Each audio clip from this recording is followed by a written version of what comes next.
네, 여러분들 환영하고 축복합니다. 우리 옆 사람과 이렇게 인사하겠습니다. 당신의 모습 속에 예수님이 보입니다.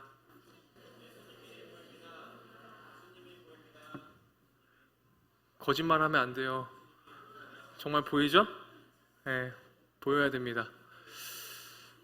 우리 조금 우리 오늘 파송 예배로 드려지게 되는데요. 우리 강진희 권사님이 파송 예배에 와주셨어요. 우리 환영의 박수 하겠습니다. 우리 예배 가운데. 그리고 또 특별히 환영해야 될 분이 우리 이음 공동체에서 저기 램선교로 파송을 한 6주간 파송을 보냈다가 우리 이소영 집사님 돌아오셨습니다. 우리 환영의 박수 하도록 하겠습니다.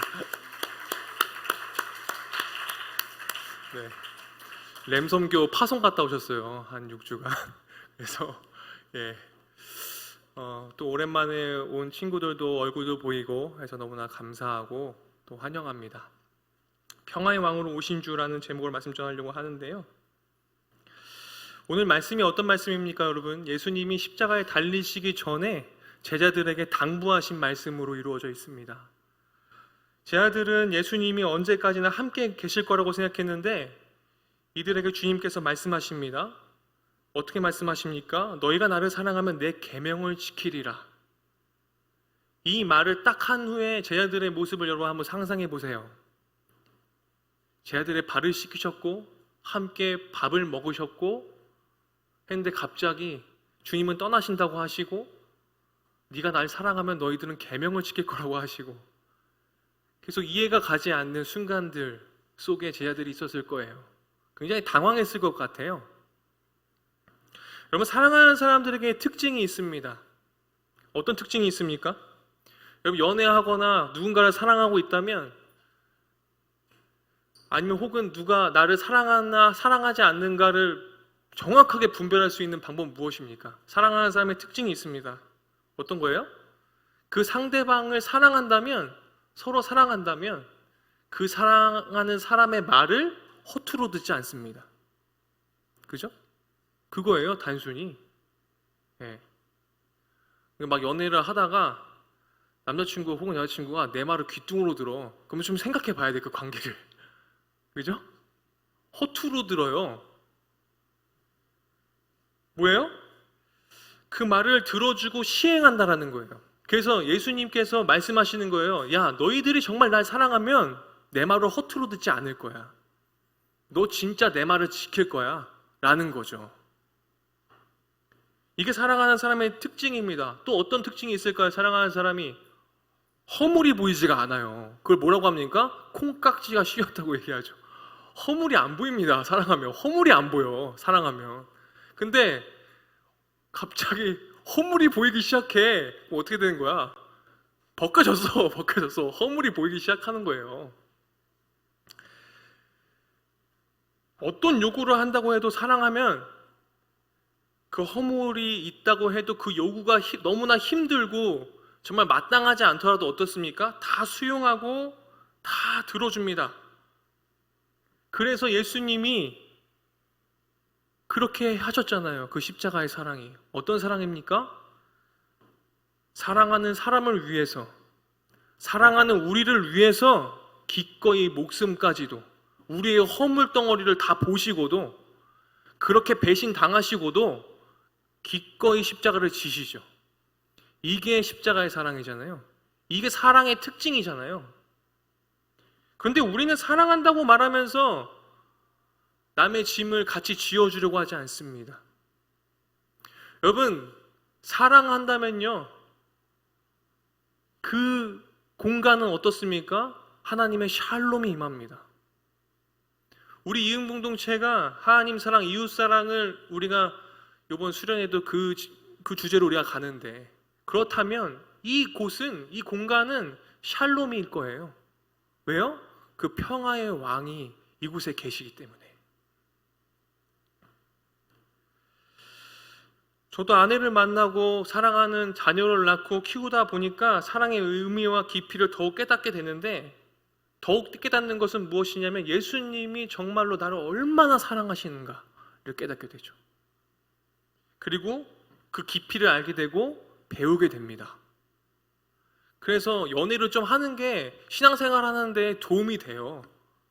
사랑하는 데 있어서 균형이 조금 돼. 연애하면 하나님이 정말 나를 얼마나 사랑하시는지 깨닫게 되는 순간들이 와. 그죠? 그래서 저는 개인적으로 젊은이의 연애를 지향합니다. 그래서 다 지향하기 때문에 나한테 3355면 안 되지. 둘둘둘둘 오더라고, 짝지어서. 둘둘둘둘 짝지어서 오죠. 목사님 3355면 안 돼. 미안해. 둘둘둘둘 짝지어서 와요. 목사님, 저희들이 이제 진지한 만남. 응원하죠. 응원합니다. 응원하지만 목사님이 어떤 걸 다시 한번 강조하냐면 건강한 연애를 한다는 전제하에. 건강한 연애가 무엇인지는 오늘 설교랑은 다른 부분이어서 나중에 따로 오세요. 여러분, 예수님께서 그래서요, 그 십자가의 사랑을 우리들에게 보여주시고자 십자가를 지시려고 하는 그 시간이 가까이 오자 예수님께서 앞으로 일어날 일들에 관해서 여러 가지를 말씀하셨잖아요, 제자들에게요. 그런데 여기서 되게 웃긴 게요, 가룟 유다가 자신을 팔 것도 말씀하셨어요. 그죠? 그 중에 제자가 날 팔 거다, 이것도 얘기하셨고, 베드로가 자신을 부인할 거라는 그 가슴 아픈 현실도 주님께서 말씀하셨습니다. 그리고 그때가 돼서 아버지께로 난 돌아가야 한다, 난 너희들을 떠나야 돼, 말씀하셨습니다. 그렇지만 너희를 고아와 같이 버려두지 않는다, 다른 보혜사를 너희들에게 보낸다 라는 거죠. 그 말씀하시면서 거기서의 핵심이 무엇입니까? 예수님이 떠난다, 예수님이 이제 더 이상 나는 너희들 곁에 있지 못해, 다른 보혜사를 보내줄 거야, 내가 아니야. 성령 하나님을 보내주시죠. 근데 내가 너희들 곁을 떠나야만 너희들에게 더 유익이고 너희들이 더욱 살 길이 열려 라고 말씀하십니다. 그래서 뭐라고 되어 있습니까? 음부의 권세가 너희를 이기지 못한다. 음부의 권세가 뭐예요? 하데스 필레. 음부의 권세는 하데스 필레라고 하는데 그게 원어적으로 보면 뭡니까? 죽음의 문이 너희들에게 열린, 죽음의 문이, 죽을 길이 너희들을 덮지 못해. 왜? 나 때문에. 내가 떠나야만 살 길이 열리는 거야 라고 말씀하세요. 그게 무슨 말입니까? 예수님이 곧 우리들이 살 길의 문이라는 거예요. 근데 그것은 뭘로 해결돼요? 주님이 우리를 떠나야지만, 이별을 해야지만 그 길이 열려요. 제 아들은 예수님을 사랑했습니다. 많이 연약한 사람들이었지만 특별히 가룟 유다 말고는요, 사실 가룟 유다마저도 예수님에 대해서 여러분 사랑하지 않았다고 얘기할 수 없어요. 예수님 사랑했으니까 3년 동안 같이 다녔죠. 그죠? 그들의 진정성을 의심할 만한 구석을 찾아볼 수 없습니다. 예수님 믿고 신뢰했어요. 베드로의 부인이나 제자들의 배신이 우리가 보고 듣고 다 알고 있지만 제가 굳이 변호하자면 그 사랑이 진실되지 않았다고 얘기하고 싶지 않습니다. 그런데 어떤 사랑입니까? 연약한 사랑이죠. 연약한 사랑. 여러분, 우리가 얼마나 연약합니까? 우리는 예수님 배신한 적 없어요? 우리는 예수님의 말, 우리가 예수님 사랑한다고 얘기하면서 너희가 나를 사랑하면 너희는 내 말을 무시하지 않을 거야, 나의 계명을 지킬 거야 라고 분명 우리 이 말씀 알고 있지만 예수님 얼마나 많이 무시할 때 많아요? 그죠? 예수님 무시하고 우리 많은 것들을 하잖아요? 주님 사랑한다고 하면서. 근데 그 사랑이 거짓은 아니라고 생각해요. 저는. 어떤 사랑이에요?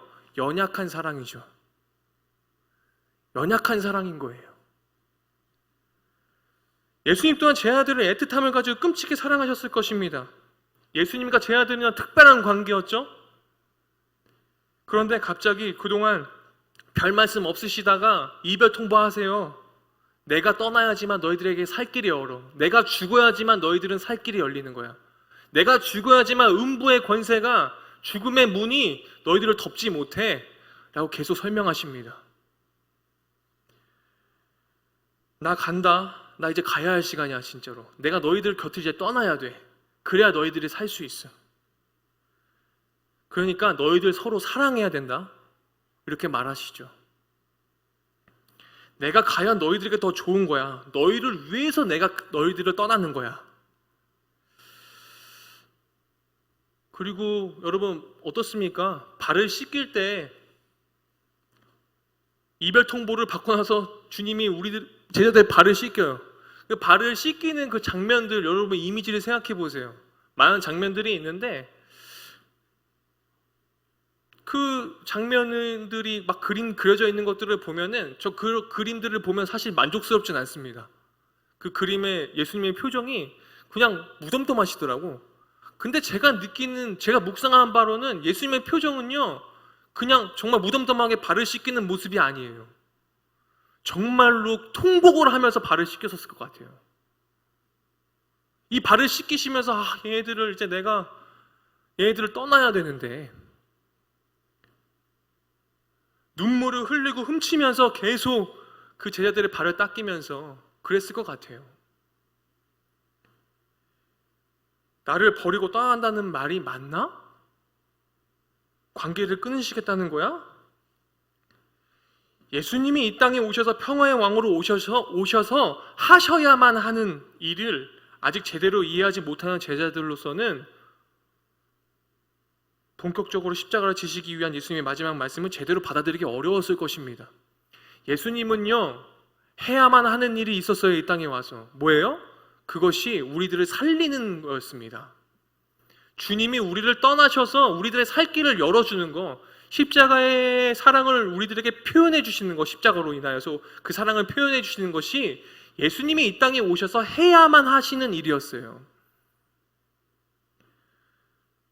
그냥 예수님이 하고 싶어서 한 거 아니고요, 해야 할 일이 아니고요, 주님이 해야만 하는 일이었기 때문에 하신 겁니다. 피할 수 없는 일이었어요. 왜요? 우리를 살리시기 위해서. 그래서 우리를 떠나셨습니다. 여러분, 그런데요, 생각해 보니까요, 예수님이 하신 말씀이 틀리지가 않아요. 그죠? 예수님이 우리를 떠나셔야만 우리들이 살 길이 열려요. 너를 위해서 내가 가는 것이 좋아. 이게 내가 가야 할 길이라는 거예요. 예수님이 가셔야 하고 또 가시는 것이 제자들에게 유익한 게 맞아요. 예수님이 가셔야 우리에게 유익한 게 맞다니까요. 그렇잖아요. 예수님이요, 우리 곁에 안 떠났으면요, 어떻게 될지 몰라요. 지금 우리가 지금 여기 이렇게 있을지 몰라요. 예수님이 가셔야지만 우리가 있을 수 있어요. 맞죠? 그런데요, 예수님이 가시고 나니까요, 어떤 일이 벌어집니까? 다른 보혜사, 우리가 오늘 본문 말씀 읽었는데 다른 보혜사가 성령 하나님이 오시고 나니까요, 제자들에게 임하니까요, 제자들이 어떻게 됐어요? 180도 바뀝니다. 성령의 충만함을 받으니까요, 180도가 바뀌더라니까요. 비겁한 베드로 보십시오. 닭과 호흡을 맞춰서 예수님 3번 부인했습니다. 근데 그자가요, 예수님 떠나고 나니까요, 예수님이 그 곁을 떠나고 나니까요, 어떻게 됐습니까? 베드로요, 죽기를 각오하고 복음 전했습니다. 그죠? 예수님이 떠나고 나니까요, 예수님 곁에 있었을 때 그렇게 했으면 얼마나 좋아. 근데 예수님 떠나고 나니까 베드로가 180도 바뀌어요.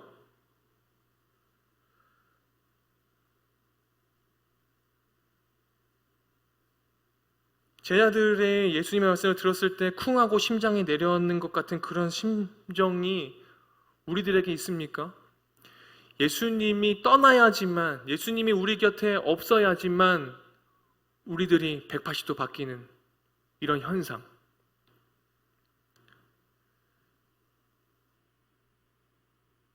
갑자기 사랑했던 사람이 제자들에게 정신적 지주와도 같았고 모든 것을 걸고 따라다닌 분이 갑작스런 부재를 예감했을 때 찾아오는 그 두려움과 상실감, 그런 것들이 이 제자들에게 밀려왔을 텐데 예수님이 눈물을 흘리시면서 이들에게 이별 통보를 하신 것은 우리가 성령의 충만함을 받기 위한 일인 것이죠.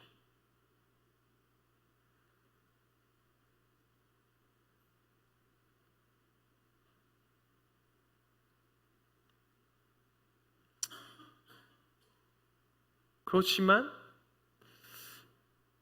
주님이 떠나셨지만 우리는 혼자가 아니죠. 주님이 떠나셨지만 20절에 그날에는 내가 아버지 안에 너희가 내 안에 내가 너희 안에 있는 것을 너희가 알리라. 21절에요. 나의 계명을 지키는 자라야 나를 사랑하는 자니 나를 사랑하는 자는 내 아버지께 사랑을 받을 것이요 나도 그를 사랑하여 그에게 나를 나타내리라. 주님은요 떠나셨어요. 그렇지만 우리를 혼자 내버려 두시지 않으셨습니다. 26절 말씀 우리가 다 같이 읽어볼까요? 오늘 본문 26절 말씀 다 같이 읽겠습니다. 보혜사 곧 아버지께서 내 이름으로 보내신 성령 그가 너희에게 모든 것을 가르치고 내가 너희에게 말한 모든 것을 생각나게 하리라. 예수님의 이름으로 오시는 성령님은 예수님의 그 마음으로 고스란히 그 예수님의 마음을 가지고 오시는 분이시죠. 사랑, 눈물, 애틋함 주님이 지니셨던 그 마음 그대로 오시는 분이 바로 주님의 이름으로 오시는 분이 그 성령 하나님이시죠. 그래서 그 주님의 마음으로 제 아들을 가르치시겠죠. 애틋한 마음으로 그 애틋한 마음을 지닌 성령님이 오히려 지금껏 인도하시죠. 예수님의 부재시에 어찌할 바를 모르는 제자들이 여러분 어떻게 바뀝니까? 그 땅에서 본인들이 하고 싶은 일을 하는 것이 아니고 본인이 해야 할 일을 하는 것이 아니고 어부잖아요. 어부가 해야 할 일이 뭐예요? 고기 잡는 거예요. 근데 그 일을 버리고 복음 전하는 일을 하죠. 왜요? 그게 해야만 하는 일이니까. 그게 비전이죠. 그게 하나님 아버지의 마음이죠. 저는 여러분들이 예수님을 믿는다고 하고 예수님을 사랑한다고 한다면 전 여러분들의 가고자 하는 그 길이 그 비전이 주님께서 나를 이 땅에 보내신 해야만 하는 일을 꼭 찾아서 할 수 있는 사람이 되었으면 좋겠습니다.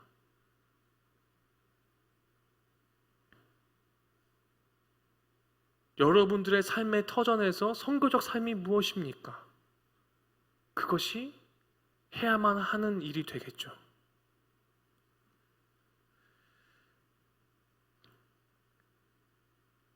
우리가 기도할 때 무엇으로 기도해야 하는지 알지 못할 때 성령님의 말할 수 없는 탄식으로 기도한다고 하지 않으십니까? 주님이 이 마음이 있기 때문에 그렇습니다. 우리를 안타까이 여기시는 주님은 떠나시면서 주님의 마음을 그대로 가지신 성령 하나님을 우리에게 보내셔서 우리 안에 계시고 우리와 언제나 함께 하실 거라는 약속을 지키시죠. 그때에 27절 말씀입니다. 다 같이 읽겠습니다. 평안을 너에게 끼치노니 곧 나의 평안을 너에게 주노라. 내가 너에게 주는 것은 세상이 주는 것과 같지 아니하리라. 너희는 마음에 근심하지도 말고 두려워하지도 말라. 여러분, 이 27절 말씀 그대로 놓고요.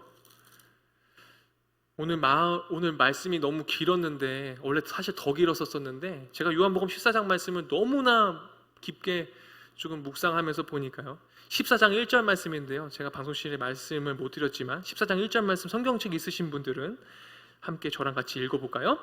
너희는 마음에 근심하지 말라. 하나님을 믿으니 또 나를 믿으라. 여러분, 뭐로 시작합니까? 14장이요. 근심하지 말라고 시작해요. 이 불안이요. 성령 충만함을 받으면 뭘로 바뀝니까? 불안이 평안으로 바뀌는 거예요. 평안을 너에게 끼치노니. 그죠? 다른 보혜사를 보내셨어요. 그 성령 하나님 우리에게 내주하시면 내가 성령의 충만함을 얻으면 우리는 평안이 우리에게 샬롬이 넘쳐나요. 우리들의 매일의 삶을 살아갑니다.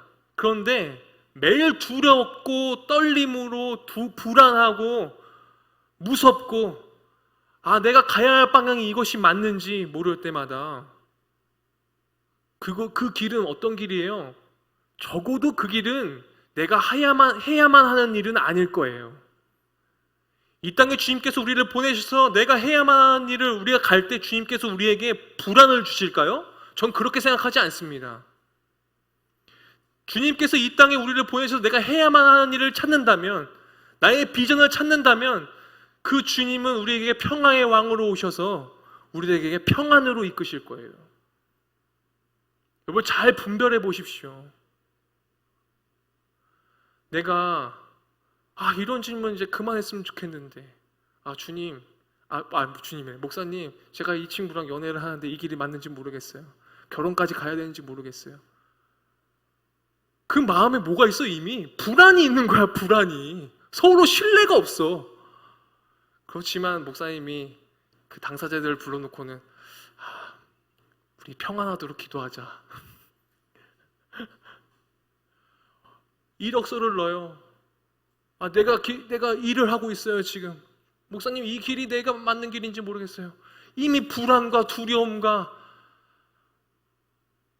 여러분 성령의 충만함으로 평안을 주시는 그 주님을 여러분들이 경험하길 바라요. 그때 평안을 우리에게 주시면 뭐가 어떻게 됩니까? 너희 마음에 근심하지도 말고 두려워하지도 말아라.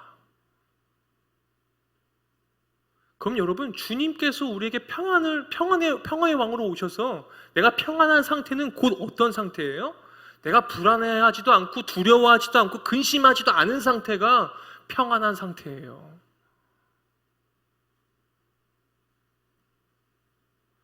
예수님과 우리와의 관계는요, 여러분 어떤 관계입니까? 저 따라하겠습니다. 예수님과 우리의 관계는 마음이 따로 노는 관계가 아니다.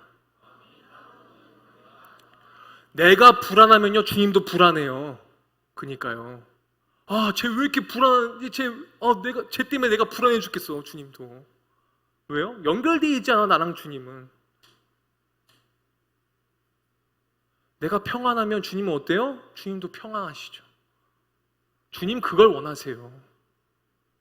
여러분들이 두렵고 무서워하고 근심하고 내 앞길을 걱정하고 할 때마다 주님도 한탄하는 마음으로 같이 기도하고 계시다는 겁니다.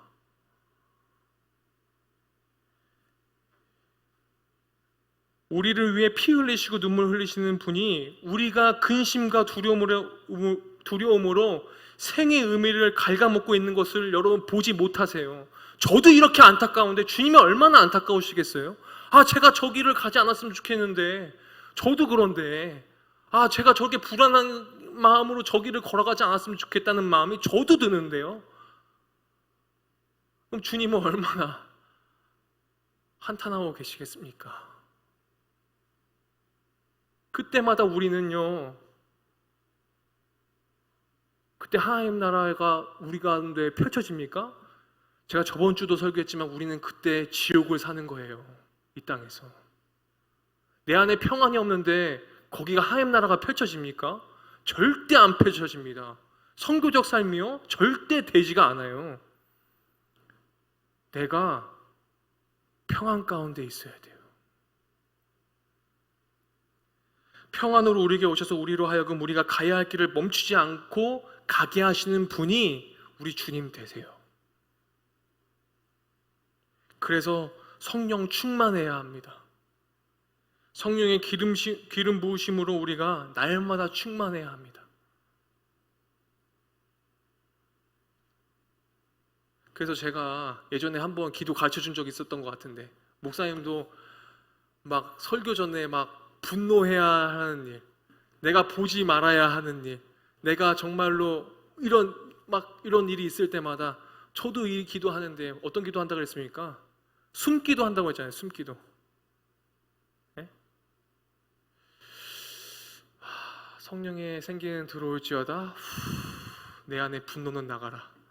이렇게 기도하는 거예요. 성령의 충만함이 내 안에 있을 수 있도록. 지금부터 하는 거예요?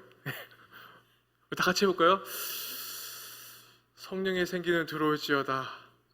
안 따라해? 왜 안 따라해? 성령의 생기는 들어올지어다. 내 안에 악한 것들은 나가라. 이렇게 한번 기도하고 나면 내가 왜 이렇게 분노했지? 내가 뭐 때문에 이렇게 화가 났지? 내가 뭐 때문에 저 사람을 저렇게 미워했지? 이렇게 돼요. 그래서 이렇게 성령 하나님을 구하면 뭐가 됩니까? 내가 혼자가 아니구나. 내가 고아가 아니구나. 장악하면서 주어진 길을 평안 가운데 가는 것입니다. 여러분, 우리가 성령의 충만함으로 내 마음의 평안을 위해서 매일매일 같이 그 평화의 왕이신 예수님을 초청하길 바랍니다. 그래서 평안 가운데 길을 걸어가길 바라요. 그리고 그런 일본 이음 비전 트립팀의 행진을 위해서도 기도해 주시길 바랍니다. 우리 모두 주님의 이름으로 우리가 마음 가운데 와 계신 성령님의 위로와 능력 가운데 이 땅에 우리를 보내신 각자의 길을 올바르게 걸어갈 수 있기를 간절히 소망하고 같이 그 길을 걸어가기를 또한 권면하고 소망합니다. 우리 같이 걸어갑시다. 기도하겠습니다. 하나님, 예수 그리스도로 말미암아 시작된 우리의 의미 있는 인생길이 예수님의 영이신 성령님으로 말미암아 아름답게 완성되게 하여 주십시오. 주님과 우리의 관계가 같이 아파하고 같이 웃을 수 있는 특별한 관계임을 잊지 않도록 도와주시고 주님의 위로와 평안을 힘입어 우리의 가야 할 길과 해야 할 일과 해야만 하는 일을 잘 감당할 수 있도록 주님 도와주시옵소서. 예수 그리스도의 이름으로 기도했습니다. 아멘.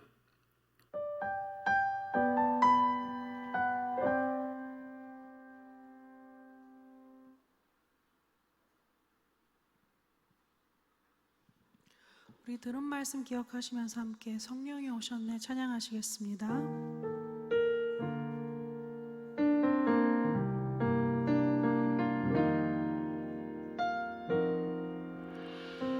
허무한 시절 지날 때 깊은 한숨 내쉴 때 그런 풍경 보시며 단식하는 분인데 고와 같이 너희를 버려두지 않으리. 내가 너희와 영원히 함께하리라. 성령이 오셨네.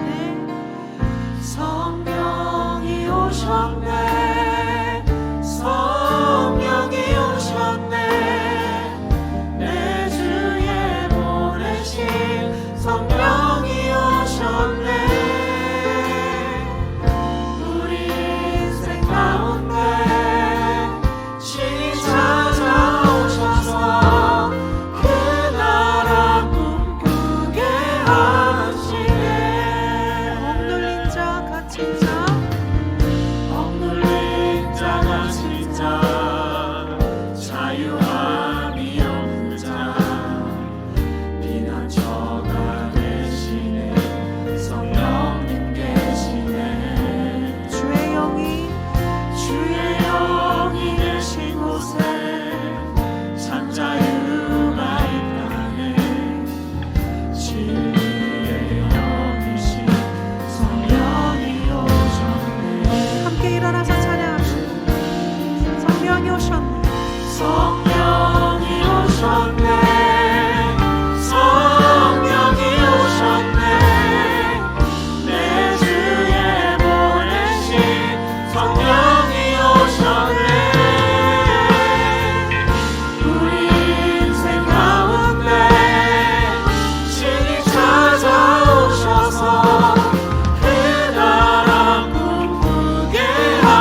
나를 사랑하면 나의 계명을 지키리라.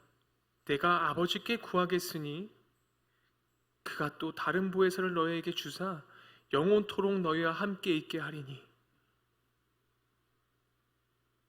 우리를 너무나 사랑하셔서 십자가를 지신 예수 그리스도의 은혜와 하나님의 무한하신 사랑과 성령 하나님의 교통하심이, 진리의 영이신 주님이 이 땅 가운데 오셔서 우리들에게 해야만 하는 일을 발견하길 원하시는 그 마음 앞에 우리가 순종하길 원하는 그 순종의 결단을 따라가고자 하는 우리 이음 공동체의 머리 위에, 그리고 지금도 주님의 소명에 따라 자기가 하고 싶은 일을 멈추고 해야 할 일을 멈추고 해야만 하는 일을 찾아 몸부림치는, 그리고 해야만 하는 일을 해내고 있는 모든 선교사님들과 복음의 전달자들의 머리 위에, 그리고 온 세계와 열방 위에 영원토록 함께 하시기를 간절히 축원하옵나이다. 아멘.